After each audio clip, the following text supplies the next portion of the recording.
एक और एस्पिरेंट से हम लोग मिलते हैं और जानते हैं एग्जाम के बारे में, एग्जाम का लेवल कैसा रहा।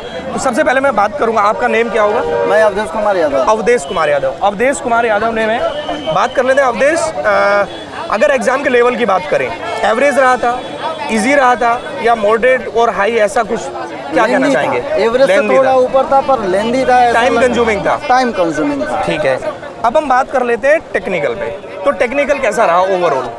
इजी लेवल में बता में से 140 क्वेश्चंस टेक्निकल के रहे और टेक्निकल क्वेश्चन जो था ना वो थोड़ा उलझन भरा था। मेनली फोकस उन्होंने किया था हाइड्रोलिक्स जैसे सब्जेक्ट पे और आरसीसी का सवाल भी। मतलब हाइड्रोलिक्स में मतलब जैसे इरिगेशन से question, water, fluid mechanics, RCC और एस्टिमेट से भी सवाल थे। एस्टिमेट के सवाल थोड़े तो इजी थे, एस्टिमेट के कैलकुलेशन या एस्टिमेशन करना। ठीक है, तो जैसे एस्टिमेट से क्वेश्चन इजियर देखे गए हैं। और दूसरा स्ट्रेंथ ऑफ मटेरियल की अगर बात करें, सोम के भी क्वेश्चन थे पर सोम के क्वेश्चन ठीक थे, मतलब बढ़िया थे, मॉडरेट लेवल के थे। हाँ। अच्छा, अगर मैं जीएस की बात करूं आपसे, जीएस की बात करेंगे तो जीएस का पेपर हार्ड रहता है वो, क्योंकि कारण क्या है, टेक्निकल लोग जीएस जीके पे कम फोकस कर पाते हैं। उनका मेन फोकस तो यही रहता है। एक बहुत ही कॉमन ही बात है, कॉमन ही प्रॉब्लम है कि भाई एक टेक्निकल, स्पेशली इंजीनियर की बात कर ले तो नॉन टेक्निकल थोड़ा वीक होता है। बट फिर भी अगर करंट अफेयर की बात करें, जैसे एक दो एस्पिरेंट्स से और भी बात हुई है, करंट अफेयर्स के भी सवाल थे जो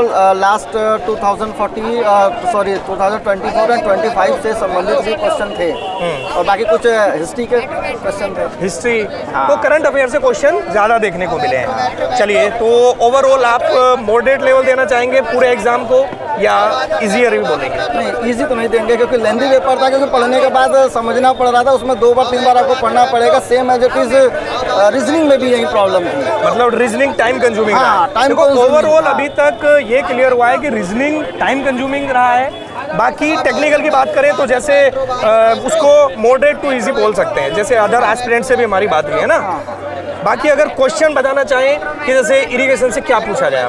इरिगेशन से संबंधित आपका था सीओडी वगैरह का था। अच्छा, जो एनवायरमेंटल इंजीनियरिंग की बात कर रहे हैं। और हाइड्रोलिक्स से आपके फ्लूइड के रिलेशन में थे सवाल, यूनिट भी थी, एस्टिमेशन में कैलकुलेशन था। सपोज कोई वॉल है 4 मीटर की, उसकी विड्थ जो है स्टेप वाइज कहीं 500 बाई 200 का है, 600 बाई 200 का है, उसका पर क्यूबिक मीटर का रेट दिया हुआ है, तो कैलकुलेट करके बताएं कितना वैल्यूएशन होगा उस 4 मीटर दीवार की। ठीक है, चलिए फिर इन सब पर बात करते हैं। ओवरऑल कंक्लूजन यही होता है कि मॉडरेट लेवल का हमारा टेक्निकल एग्जाम रहा है और इसमें हम बोल सकते हैं भाई रीजनिंग टाइम कंज्यूमिंग है। और बस thank you so much, wish you all the very best. Nice to meet you.